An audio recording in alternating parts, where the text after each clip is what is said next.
"Michael, I bet Jenny's in a lot of pain right now," Lily said with a smirk, her eyes fixed on the buzzing phone beside her. She was curled up against my husband, looking completely content as if nothing could disturb their perfect little world. Michael frowned, clearly annoyed by the constant ringing, and without a second thought, he grabbed the phone and turned it off.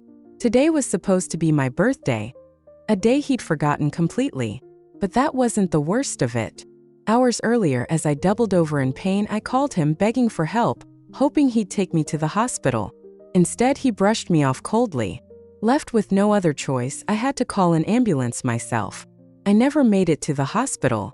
As I lay there waiting for help, the pain became unbearable, and everything went dark. I slipped into unconsciousness, never to wake again. I bled out that day. A miscarriage, severe blood loss, and delayed treatment. My life came to an end on my 23rd birthday. Along with me, the child I was carrying, the child who never even had a chance to grow up, also did not survive. And where was my husband? In a hotel room wrapped in my sister's arms. There was no funeral for me. Instead of mourning, they tossed my ashes into a filthy gutter. 2 weeks later, Michael used the life insurance payout to throw a grand wedding, marrying Lily in the kind of ceremony I could have only dreamed of. That pathetic woman was doomed from the start, Lily sneered. Her only smart move was buying a life insurance policy. "Lily dear, you're the lucky one," my foster mother chimed in, beaming with pride. "You finally got what you wanted, marrying Michael." At the wedding, she wore a smile that was so wide, so happy. "Thank you, Mom," Lily said, grinning. "We couldn't have done it without you. Michael and I will take good care of you from now on." The three of them stood there, united in their happiness while I watched, helpless, heartbroken, and furious. I had no idea my so-called family had planned my demise all along. Later, I learned the truth. Every morning, they slipped drugs into the milk I drank. It wasn't an accident that I lost the baby. It was part of their plan. I still can't believe it. The people I loved, the people I trusted, had conspired against me. Tears burned in my eyes as I realized my entire life had been reduced to a cruel joke for them. But if there's another life, if I get a second chance, there's no way I'll let them get away with it. They will pay in blood. Chapter 2. When I opened my eyes again, I was back in my old bedroom. The same familiar wedding decorations stared back at me from the vanity table. It was the night before my wedding to Michael. I instinctively touched my flat stomach, feeling the emptiness where my child should have been. "Don't worry, baby. Mommy's going to make sure they pay for what they did to us," I whispered, my voice trembling with suppressed rage. I blinked back the tears and forced myself to stay calm. Just then, Lily burst into the room, her face lit up with a fake smile. "Jenny, according to tradition, the bride can't sleep in the wedding room the night before the ceremony," she said, her voice dripping with sweetness. "So you'll have to stay at a hotel tonight. But don't worry, I'll take good care of Michael for you." Her words sliced through me like a knife. I remembered how, in my last life, she had worn that same outfit to seduce Michael. The memory of it made my blood boil. From the time we were kids, she always took what I loved. It didn't matter that my foster mother had already given her everything. The best clothes, the best toys. She still wanted what was mine. Even if she didn't want it, she'd ruin it just so I couldn't have it. "Ginny, these traditions are important. It's all for your own good," Michael chimed in, trying to sound righteous. But I knew better. This was just an excuse to give them a free pass to hook up behind my back. Last time, I'd been stupid enough to believe their lies. I left without a second thought, completely unaware that my own husband was already sleeping with my sister. But not this time. I swallowed the anger burning in my throat and forced a smile. "Sure, I'll stay at the hotel tonight. Let them think I was still the same gullible girl. I'd give them all the space they needed to play out their little affair. After all, if fate had given me a second chance, I wasn't about to waste it." Before leaving, I made sure to leave a little surprise behind. I tucked it away in a hidden corner of the vanity, where they wouldn't notice it until it was too late. Later that night, sitting in my hotel room, I watched everything unfold on my phone. Michael and Lily were in the middle of their little rendezvous, completely oblivious to the fact that they were being watched. But I wasn't the only one watching. I'd made a quick call earlier, reporting some suspicious activity in a certain apartment. Just as things were heating up, the door burst open and several officers stormed the room. The look on their faces was priceless. Chapter 3. The scene was beyond awkward. Michael and Lily, still tangled in the sheets, had no time to react before the police barged in and slapped handcuffs on them. When questioned, they stuttered and stumbled over their words, too embarrassed to give any real explanation. And if that wasn't bad enough, the wedding photo of me and Michael hanging on the wall said it all. The police officer took one glance at it and then at Lily, a woman who clearly wasn't the bride. "Seriously, dude?" one of the officers muttered, shaking his head. "You've got some nerve. Just got married and already messing around." Watching the live feed from my phone, I couldn't help but grin. I wanted to high-five the guy for calling him out.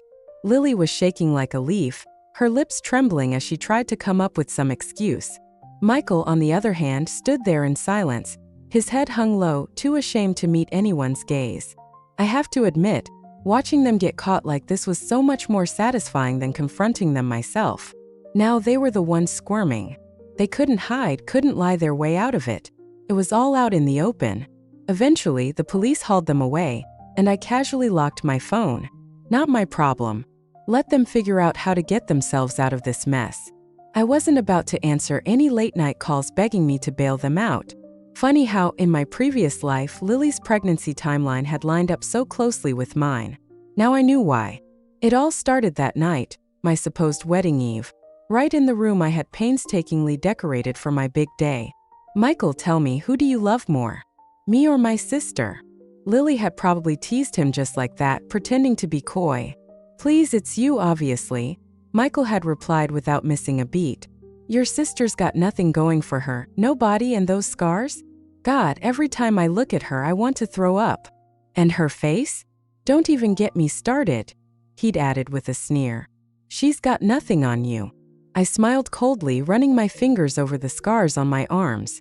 Scars that had been with me for years, marking the pain I'd endured. The reminders of everything I'd been through. But I wasn't that broken girl anymore. I saved the video, every last second of their little performance. It would come in handy later when it was time to settle the score. The more they enjoyed themselves now, the harder they'd fall. This was just the first act in a much bigger play. After all, I wasn't back for mercy. I was back for revenge. Chapter 4. I made sure to return home early on the morning of my wedding. Unsurprisingly, neither Michael nor Lily had come back yet. Perfect. I used the opportunity to hide anything valuable in the house, including the dowry I'd stupidly handed over in my past life. Back then, I'd been so blinded by love that I had willingly drained my savings to marry a man who had nothing. I paid for the wedding, the house, and all of it, thinking it was for us. But really it was all for him. And what did I get in return? Betrayal. Even after my passing, he didn't stop. He had my ashes tossed into a gutter as if I meant nothing, like I was a piece of trash.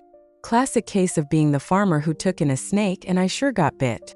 But this time around, I wasn't about to make the same mistake. Michael and Lily could rot in the mess they'd made. Let them deal with each other. I was just finishing up when I heard the front door creak open. Seconds later, voices floated in from the hallway. I stayed quiet, listening. "Just be careful," my foster mother was saying, her voice low. "Make sure that girl has no idea what's going on." I smirked and stepped out into the hallway. "Oh? And what exactly is it I'm not supposed to know?" They froze like deer caught in headlights. None of them could look me in the eye. I had to bite back a laugh. The memory of last night's disaster was still fresh in my mind, and their expressions now were priceless. How could I not find this hilarious? "And nothing," Michael stammered, rushing over to take my hand. I shook him off, barely able to hide my disgust. "Where were you guys this morning? And why was the door left wide open?" I asked, pretending to sound annoyed. What if someone broke in? Then, as if I just remembered something, I gasped dramatically. "Oh no, the money and the gold jewelry Michael bought for me, it's all gone." They all rushed into the bedroom, only to find it in total chaos. I had turned the place upside down earlier, making it look like a robbery had taken place. "We should call the police," I suggested, pulling out my phone. "That was a lot of money. They'll definitely want to investigate." Michael nearly jumped out of his skin, grabbing my arm to stop me. "No, it's our wedding day. Calling the police would ruin the celebration. It's bad luck." He shot a glance at my foster mother, who immediately caught on and started backing him up. "Yeah, there's no need to bring the police into this. It's just a little money. We don't want to curse the marriage." "Little money?" I raised an eyebrow. "That was $50,000, Mom. You said that was my dowry." Lily, not grasping the situation yet, chimed in, clearly annoyed. "Yeah, and you promised that money would be for my sister. We can't just let it go." She whipped out her phone, ready to dial the police. Chapter 5. Smack. I said no cops. Are you deaf or just plain stupid? My foster mother's voice was harsh, her patience long gone. Before Lily even had a chance to react, my foster mother's hand came down hard across her face. "Mom, why?" Lily gasped, clutching her cheek in shock, her eyes wide with disbelief. Honestly, I wasn't surprised. Growing up, I'd been on the receiving end of those slaps more times than I could count. But watching Lily get one, I'd be lying if I said it didn't bring me a bit of satisfaction. "Get out of here," my foster mother snapped, pointing to the door. "Nobody's calling the police today. We'll handle this ourselves." Lily stood there frozen, not sure what to do. But our mother wasn't interested in her hesitation. "Go," she barked, and Lily, still clutching her cheek, finally scrambled out of the room. Then just like that, my foster mother turned to me, her voice suddenly soft and soothing. There, she cooed, trying to calm me down. I could see the fear in her eyes, though. She wasn't worried about me or the missing money. She was terrified that if the cops showed up, they might figure out what had really gone down last night. She needed this whole thing to stay buried. Perfect. I'd let her think she was in control. Meanwhile, I was taking back what was mine. In my previous life, she used guilt like a weapon, squeezing every last cent out of me. She took my dowry, every bit of it, and didn't even bother to give me anything for my wedding. Not even a proper celebration. Just a cheap, half-hearted meal for the four of us, and I was the one who footed the bill. She always played the martyr, reminding me how hard it was raising me and Lily on her own. "You owe us," she'd say. "And now that you're married, it's time to think about Lily's future." And I did. I gave them everything. And how did they repay me? By plotting against me and my unborn child. They didn't deserve compassion. They didn't even deserve to be called human. That's why, on my wedding night, I made sure Michael drank himself into a stupor. Then, I faked a little blood on the sheets for dramatic effect and slept in the guest room. Without him next to me, I slept better than I had in years. The next morning, I went straight to the insurance company. I canceled the life insurance policy I'd foolishly taken out on myself and replaced it with a new one, on Michael. And guess who the beneficiary was? Me. When I got back home, Lily had already moved in, just like she had before. Same excuse too, something about needing a place to stay. It didn't matter. In fact, I welcomed it. This was exactly what I wanted. I told Michael I'd be leaving on a business trip for a while and made sure to tell him, with a perfectly innocent smile, to take good care of Lily while I was gone. Not that he needed the encouragement. He would have taken care of her whether I asked him to or not. I was giving them all the time and space they needed. Just the two of them alone in the house. If they didn't end up in bed together, it would be a complete waste of my efforts. And when I got back, well, that's when the real fun would start. Chapter 6. One evening at dinner, Lily dropped a bombshell. "I'm pregnant," she announced, her voice dripping with smug satisfaction as she placed the pregnancy test results on the table. My foster mother's face lit up immediately. She didn't waste a second before piling Lily's plate with food. "Eat more, Lily. You need to keep your strength up for the baby." I waited, letting the moment drag out just long enough, and then pulled out my own surprise. "How funny," I said, casually setting my pregnancy test results next to hers. "Looks like I'm pregnant too." One night, and it happened just like that. I flashed a sweet smile at Michael. "Michael, you're going to be a dad. Isn't that exciting?" Before he could respond, I turned toward Lily, feigning surprise. "By the way, sis, when did you even start dating? You never mentioned a boyfriend. People might start talking if they find out you're pregnant without one." Michael's face turned beet red, and then extremely pale. He couldn't even look at me. Meanwhile, my foster mother's smile dropped, her expression hardening like she'd just swallowed something bitter. "Well, Michael, she said, her voice low and deliberate. Now that both of them are pregnant, you'd better take good care of them. Both of them. Her eyes flicked between him and me, and the message was clear. She was still scheming, still playing her twisted game. In my past life, I hadn't known the full story.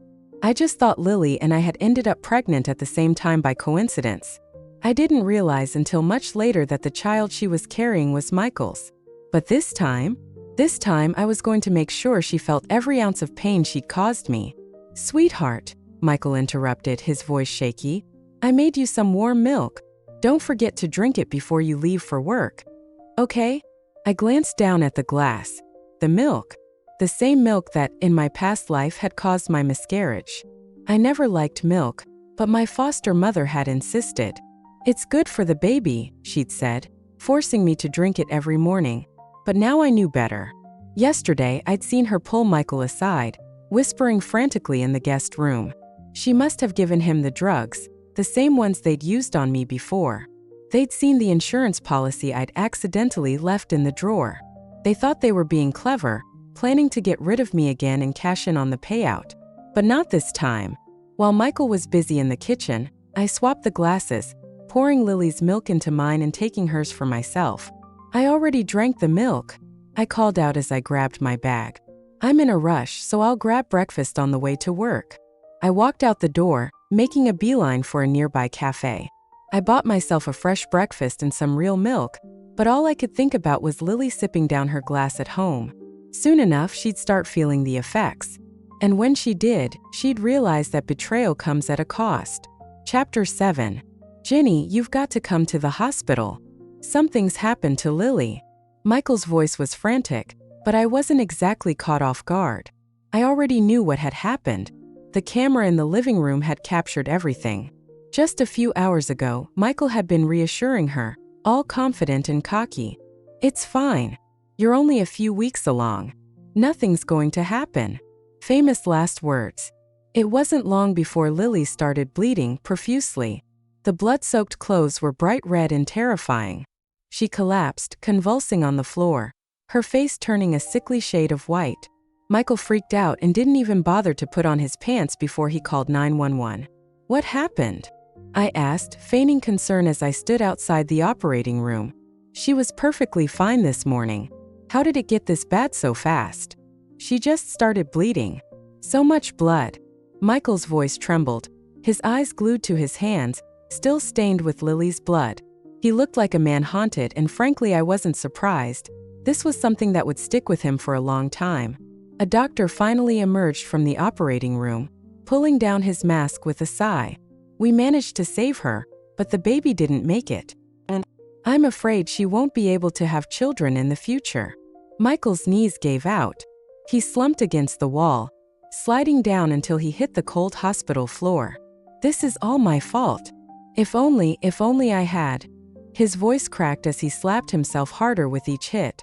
The guilt was eating him alive. I watched him fall apart, feeling nothing but cold satisfaction. My hand drifted to my stomach. This was justice. They deserved every bit of this.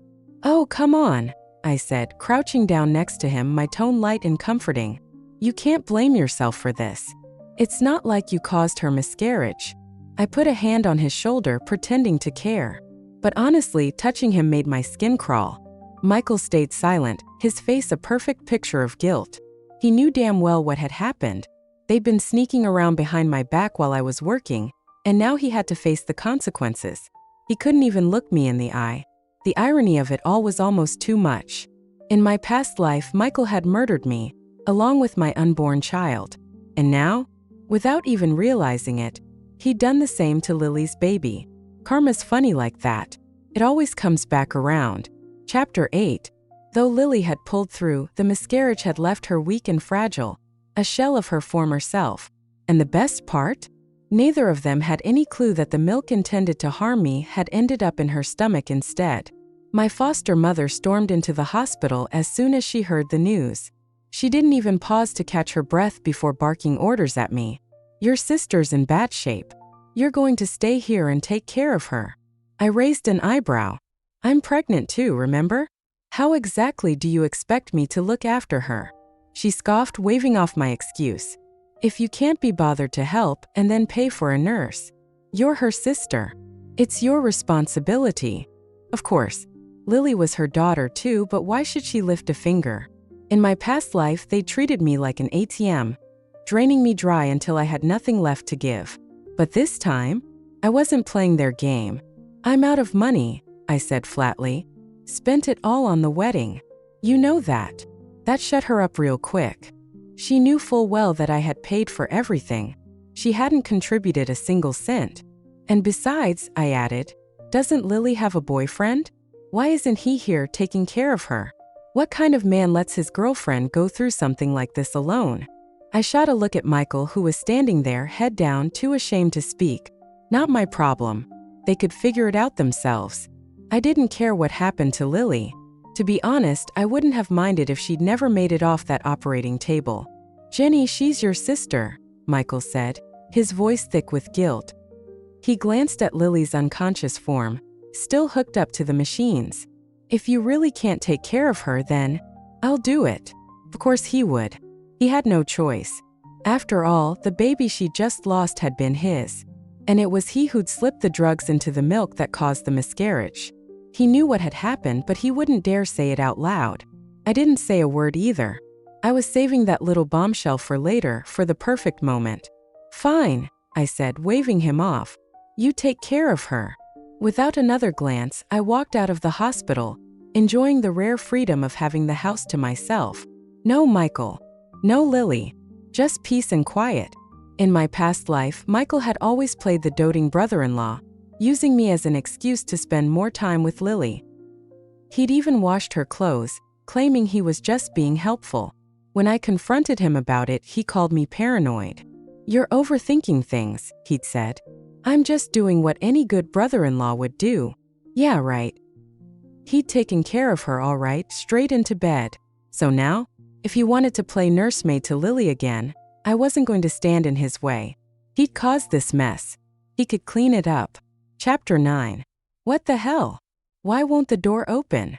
Michael was fumbling with his keys, trying to unlock the front door.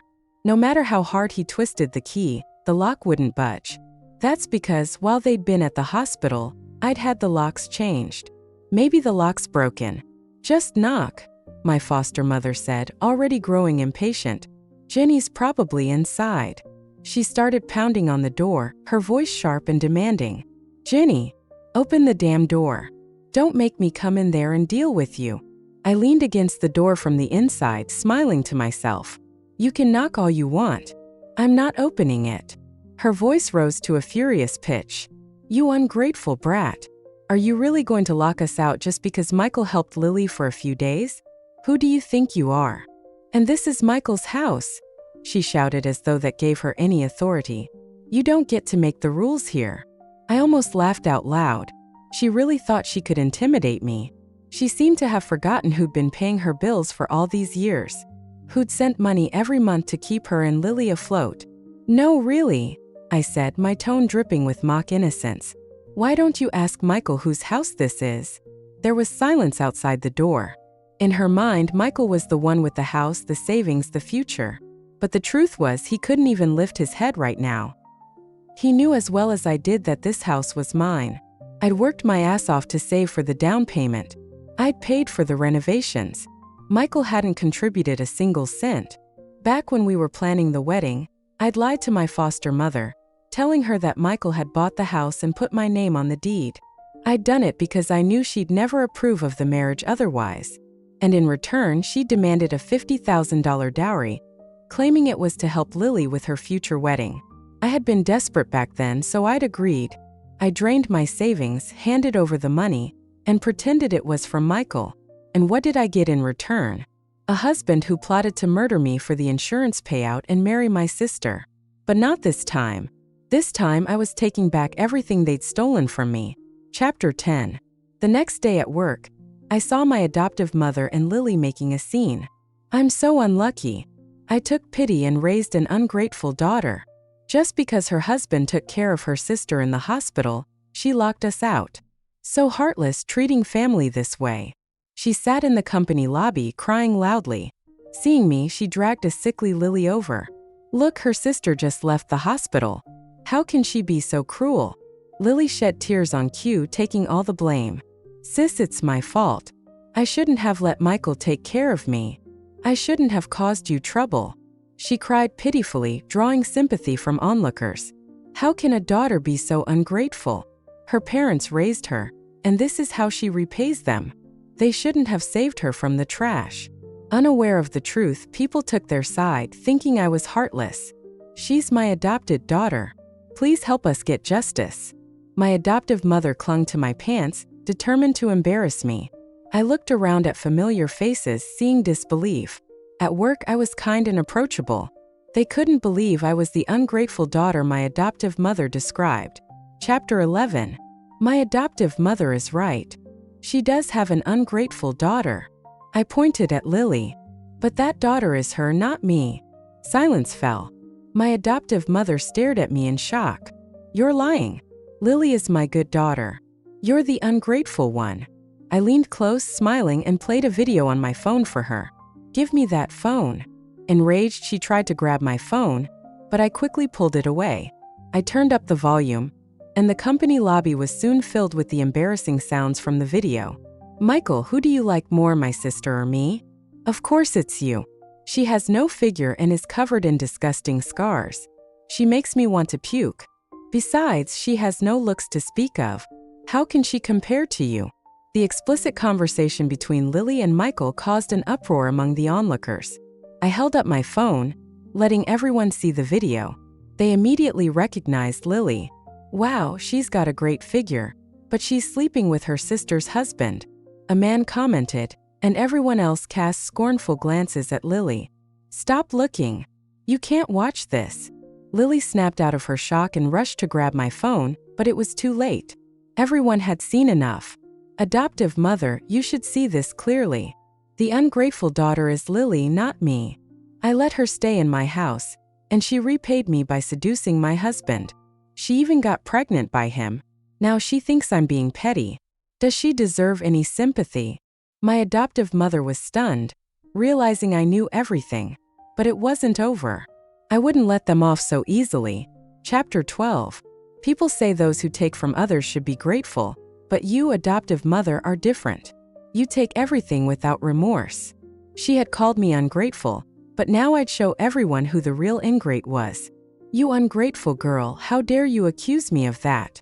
I pulled out a thick stack of documents, handing them to the onlookers. These were the records of the money I had sent them over the years, including all the extra money they demanded for holidays and other occasions. Isn't it true? You made me do all the chores, and if I didn't do them well, you'd beat me with sticks or chairs. That's child abuse, you know? I rolled up my sleeves, showing the scars and old bruises on my arms. There wasn't a single spot of unblemished skin, making the sight unbearable for those around me. No wonder Jenny wore long sleeves even in summer. She didn't want us to see. How could a mother be so cruel? A colleague patted my shoulder, expressing sympathy. In my past life, I hid my scars, fearing people's judgment. Michael had pursued me fervently, claiming he didn't care about my scars. I was touched and accepted his advances, only to find out after my death how much he despised them. You ungrateful girl. I took you in, fed you, and you accused me of abuse. My adoptive mother got up, pointing at me in anger. Shall I ask the neighbors back home to testify about how you abused me? You. She turned purple with rage, dragging Lily away. She feared I would expose her further. Now everyone knew who the real ingrate was. She had shouted thief to hide her own guilt. Since she had caused a scene at my workplace, I'd send her a gift at her hospital. An eye for an eye. Chapter 13.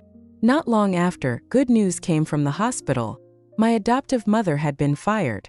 I had sent an anonymous letter to the hospital, reporting her for stealing prescription drugs, specifically mifepristone.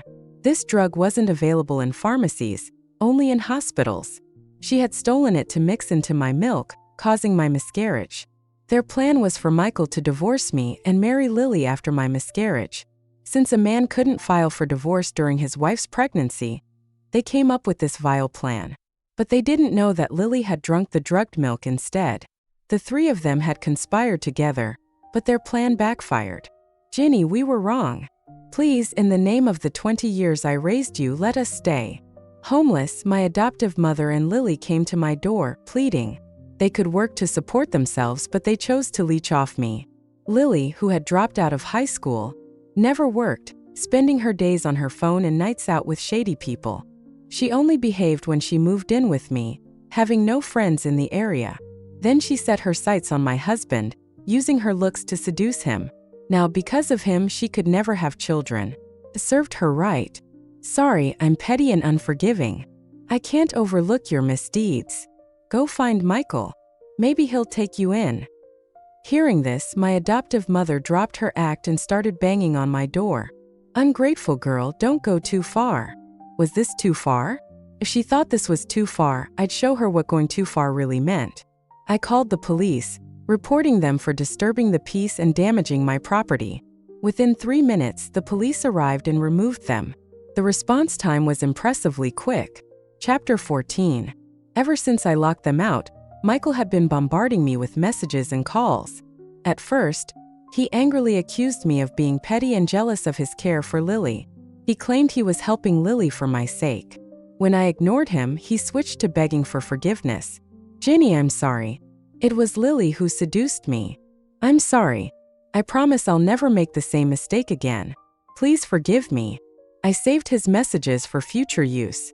Michael likely realized their affair was exposed and was now desperate for my forgiveness. At first, he waited outside my office every morning. I informed the security guards about the situation.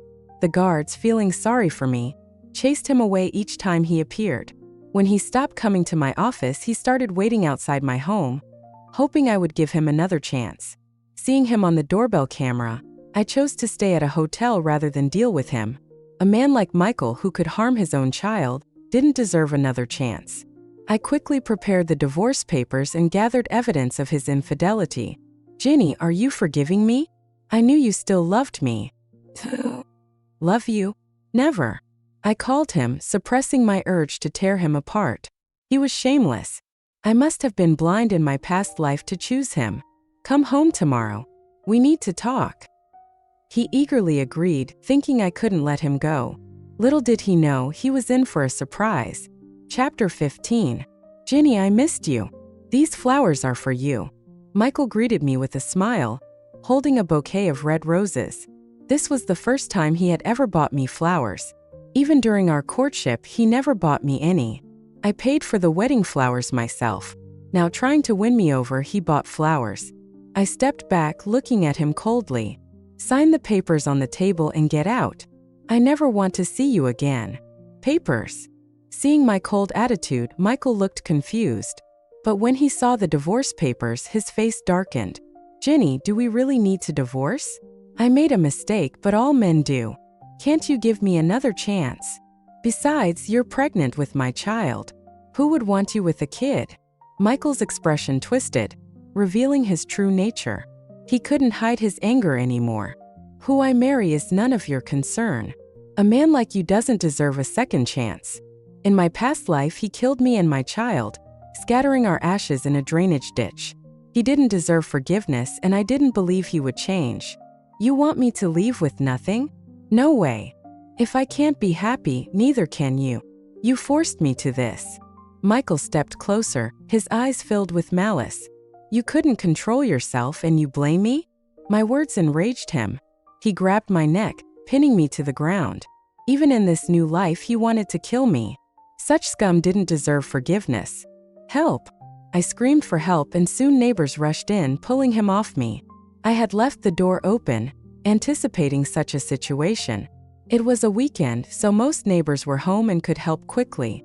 Michael was taken away by the police for assault. Before he left, I handed the police the remaining drugs he had hidden, explaining the situation. Seeing his shocked face, I gave him a small, satisfied smile. Such scum deserved to face the consequences of his actions. Chapter 16. Despite being arrested, Michael refused to divorce, claiming he cared for the child. He played the emotional card, but I wasn't really pregnant. I filed for divorce in court, submitting evidence of his infidelity. When Michael learned I wasn't pregnant, he was stunned. It was just a delayed period. The doctor made a mistake. I laughed while his face darkened. He had lost his last chance to turn things around. The court ruled in my favor, and he lost everything. On the day of the divorce, Michael was brought to the courthouse in handcuffs. The cold metal suited him perfectly. He had lost weight, looking gaunt and angry. From lovers to strangers, it all happened in a moment. When he tried to kill me, our fate was sealed. "Michael, you'll marry me after the divorce, right?" Lily appeared at the courthouse, disheveled and clutching Michael's arm. She looked mentally unstable. "You slut, you think I'd marry you? Never. You seduced me and ruined my life. You can't have children. Who would want you?" Michael pushed her away and she fell to the ground. She looked at him in disbelief and he spat on her. "You disgust me. Get lost." As Michael turned away, I saw a strange light in Lily's eyes. She got up and grabbed him from behind, holding him tightly. A scream of pain filled the air, shocking everyone. Chapter 17. Looking down, I saw blood dripping from Michael. His white shirt turned red. "You promised to marry me after divorcing her. Too late to back out now. You ruined my life. I won't forgive you. If I can't have you, no one will. Ha ha ha." Lily laughed maniacally, stabbing Michael repeatedly. She had hidden a knife in her pocket. By the time people reacted, Michael was barely conscious. Rushed to the hospital. Since our divorce wasn't finalized, I had to go too. Lily was taken away by the police, her eyes empty as she stared at her bloody hands. She had lost her mind, driven mad by Michael. In my past life, he killed me. In this life, he drove Lily insane. Women must choose wisely, or risk falling into an abyss. "Who's the patient's family?" A nurse called out urgently outside the operating room. "I am, but we're in the process of divorcing. You're still his wife and can sign for the surgery. But he has severe internal injuries and blood loss. Even if he survives, he may be paralyzed or in a coma. Consider if you want to proceed." Without hesitation, I signed the consent form. Chapter 18. But I signed to refuse treatment. This was a rare opportunity. Why waste resources on scum like him? Better to give him a quick death, preventing further harm. After signing, I contacted the crematorium to take his body. The same day, they cremated him, and I scattered his ashes in the same drainage ditch where he had thrown mine. This was for my unborn child, hoping they find a loving father in their next life. Goodbye, scum. Watching his ashes wash away, I felt a weight lift. With the insurance payout, I would live comfortably. He owed me this. He deserved his fate. Karma had come full circle. Lily learned about her infertility from me and had planned to confront Michael at the divorce. But her madness was unexpected. She would spend the rest of her life in prison, reflecting on her actions. But in her state, reflection seemed impossible. It didn't matter to me. She was punished, and that was enough. My adoptive mother went mad upon hearing the news, wandering the streets searching for Lily. One day, she stepped into traffic and was hit by a truck, dying instantly. In my past life, they killed me. Now one was insane and two were dead. Karma had come full circle. I was ready to embrace a new bright future.